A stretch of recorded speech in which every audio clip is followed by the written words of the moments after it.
அனைவருக்கும் வணக்கம். இன்றைக்கி இந்த அறிவோம் ஆன்மீகம் ஜோதிடம் என்ற சேனலில் நாம் பார்க்க போகிறது 12 ராசி மண்டலங்களில் 27 நட்சத்திரங்களை எப்படி பிரிக்கிறதுன்றதை நம்ம பார்க்க போகிறோம். சரிங்களா? முதலாவது 12 ராசி மண்டலங்கள் என்னன்றதை பார்த்துடலாம். சரிங்களா? மேஷ ராசி முதலாவது, 2வது ரிஷப ராசி, 3வது மிதுன ராசி, 4வது கடக ராசி, 5வது சிம்ம ராசி, 6வது கன்னி ராசி, 7வது துலா ராசி, 8வது விருச்சிக ராசி, 9வது தனுசு ராசி, 10வது மகர ராசி, 11வது கும்பராசி, 12வது மீன ராசி. இது 12 ராசி மண்டலங்கள். சரிங்களா? அடுத்தது 27 நட்சத்திரங்கள்.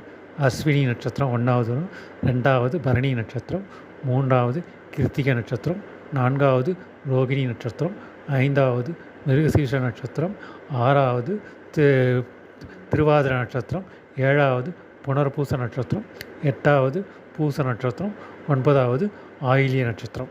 சரிங்களா? அதுக்கப்புறம் 10வது மக நட்சத்திரம், 11வது பூர நட்சத்திரம், 12வது உத்திர நட்சத்திரம், 13வது அஸ்த நட்சத்திரம், 14வது சித்திரை நட்சத்திரம், 15வது பார்த்திங்க அப்படின்னா சித்திரைக்கு சுவாதி நட்சத்திரம் வரும், 16வது விசாக நட்சத்திரம், 17வது உங்களுக்கு அனுஷ நட்சத்திரம், 18வது உங்களுக்கு கேட்ட நட்சத்திரம் வரும். சரிங்களா? அதுக்கப்புறம் 19வது எடுத்திங்கன்னா மூலா நட்சத்திரம் வரும், 20வது பூராட நட்சத்திரம் வரும், 21 உத்திராட நட்சத்திரம் வரும், 22 திருவோண நட்சத்திரம் வரும், 23 அவிட்ட நட்சத்திரம் வரும், 24 சதய நட்சத்திரம் வரும், 25 பூரட்டாதி நட்சத்திரம் வரும், 26 உத்திரட்டாதி நட்சத்திரம் வரும், 27 ரேவதி நட்சத்திரம் வரும். இது 27 நட்சத்திரங்கள். சரிங்களா? இந்த 27 நட்சத்திரங்களில் இந்த 12 ராசியில் எப்படி இது பண்ணுறதுன்னு பார்க்கலாம்.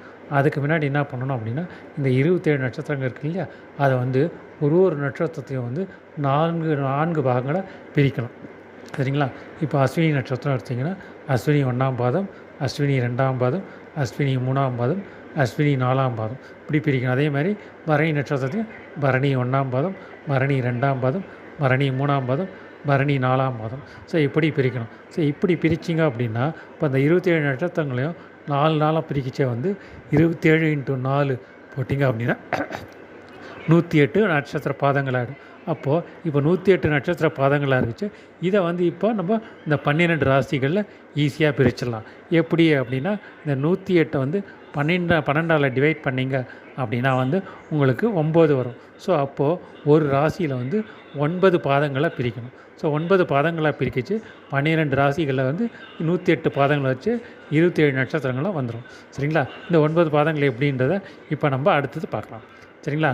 இப்போ மேஷ ராசி எடுத்துவோம். இப்போ மேஷ ராசியில் அஸ்வினி 1ஆம் பாதம், அஸ்வினி 2ஆம் பாதம், அஸ்வினி 3ஆம் பாதம், அஸ்வினி 4ஆம் பாதம், பரணி 1ஆம் பாதம், பரணி 2ஆம் பாதம், பரணி 3ஆம் பாதம், பரணி 4ஆம் பாதம், கிருத்திகை 1ஆம் பாதம். ஸோ இப்போ 9 பாதங்கள் வந்துச்சு. இது வரைக்கும் உங்களுக்கு மேஷ ராசியில் வரும். ஓகேங்களா? அதுக்கு அடுத்தது ரிஷப ராசிக்கு வரும். இப்போ ரிஷப ராசியில் வரைச்சு மேஷ ராசியில் கார்த்திகை 1ஆம் பாதத்தோடு முடிஞ்சதா. இங்கே கிருத்திகை 2ஆம் பாதம், கிருத்திகை 3ஆம் பாதம், கிருத்திகை 4ஆம் பாதம், அதுக்கப்புறம் ரோகிணி 1ஆம் பாதம், ரோகிணி 2ஆம் பாதம், ரோகிணி 3ஆம் பாதம், ரோகிணி 4ஆம் பாதம், மிருகசீரிஷம் 1ஆம் பாதம், மிருகசீரிஷம் 2ஆம் பாதம். ஸோ இங்கே இதை அடுத்து 9 பாதங்கள் இங்கே ஆரம்பிச்சிடும். அதுக்கு அடுத்தது மிதுன ராசி. மிதுன ராசியில் மிருகசீரிஷம் 3ஆம் பாதம், மிருகசீரிஷம் 4ஆம் பாதம், திருவாதிரை 1ஆம் பாதம், திருவாதிரை 2ஆம் பாதம், திருவாதிரை 3ஆம் பாதம், திருவாதிரை 4ஆம் பாதம், 4 2 6 ஆச்சுங்களா.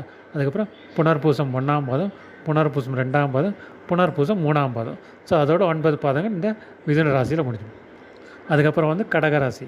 ஸோ கடகராசியில் வந்தீங்க அப்படின்னா புனர்பூசம் 4ஆம் பாதம், பூசம் 1ஆம் பாதம், பூசம் 2ஆம் பாதம், பூசம் 3ஆம் பாதம், பூசம் 4ஆம் பாதம், ஆயில்யம் 1ஆம் பாதம், ஆயில்யம் 2ஆம் பாதம், ஆயில்யம் 3ஆம் பாதம், ஆயில்யம் 4ஆம் பாதம். ஸோ இது 4ஆம் பாதம் ஆச்சு. அது 9 பாதங்கள் ஆச்சு. இந்த ஃபஸ்ட்டு 4 ராசியில் பார்த்திங்கன்னா ஒரு ராசிக்கு 9 பாதங்கள் அப்படின்னும். அப்போ 4 ராசிகள் வச்சு 36 பாதங்கள் வந்துடுச்சு. ஓகேங்களா? ஒரு நட்சத்திரத்துக்கு 4 பாதம்.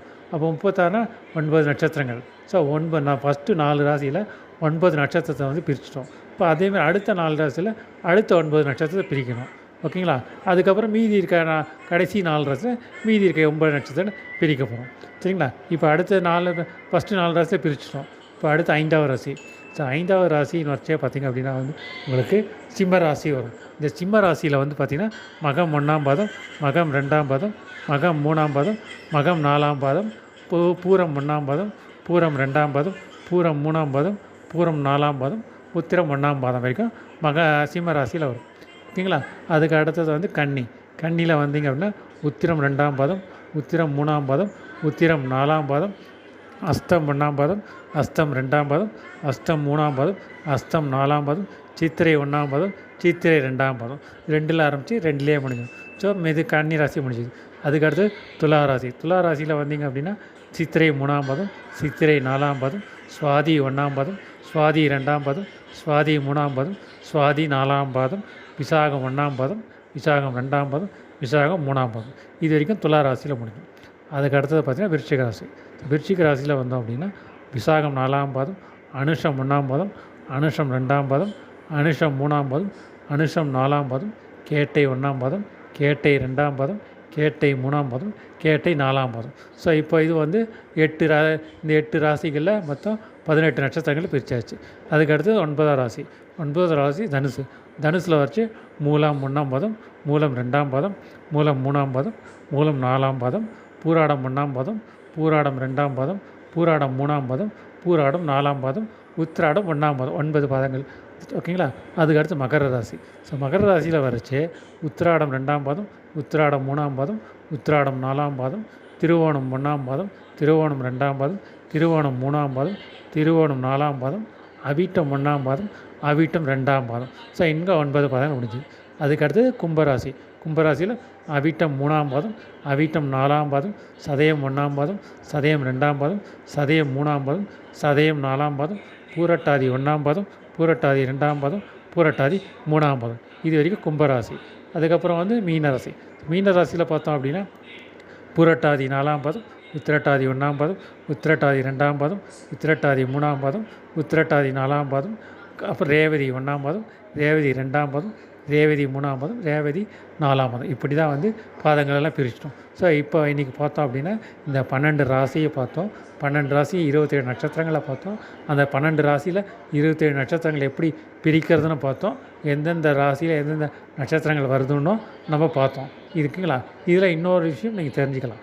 இப்போது 1ல் ஆரம்பித்து தான் 1லேயே முடியும். இப்போது மேஷ ராசி எடுத்தோன்னா அஸ்வினி 1ஆம் பாதத்தில் முடிஞ்சு ஆரம்பித்து கிருத்திகை 1ஆம் பாதத்தில் முடிஞ்சது. ஓகே, 1ல் ஆரம்பிச்சு 1லே முடிஞ்சுதா? அதேமாதிரி ரிஷபராசி எடுத்திங்கன்னா கிருத்திகை 2லேருந்து மிருகசீரிஷம் 2. ஓகே, 2ல் ஆரம்பித்து 2லேயே முடிஞ்சுது. அதேமாதிரி 3வது மிதுனராசி எடுத்திங்க அப்படின்னா மிருகசீரிஷம் 3ஆம் பாதத்துலேருந்து புனர்பூசம் 3ஆம் பாதம். ஸோ 3ல் ஆரம்பித்து 3லேயே முடிஞ்சுது. அதேமாதிரி கடகராசி எடுத்திங்கன்னா புனர்பூசம் 4ஆம் பாதம் ஆரம்பித்து ஆயில்யம் 4ஆம் பாதம் முடியும். அப்போ 4ல் ஆரம்பித்து 4லேயே முடியும். இதுதான் வந்து இன்னொரு சூட்சமாக. சரிங்களா? இதுதான் வந்து இன்றைக்கி நம்ம பார்த்துருக்கோம். மீதியை வந்து அடுத்த பதிவில் இன்னும் கொஞ்சம் வேறு ஒரு தலைப்போடு உங்களை நான் சந்திக்கிறேன். நன்றி, வணக்கம்.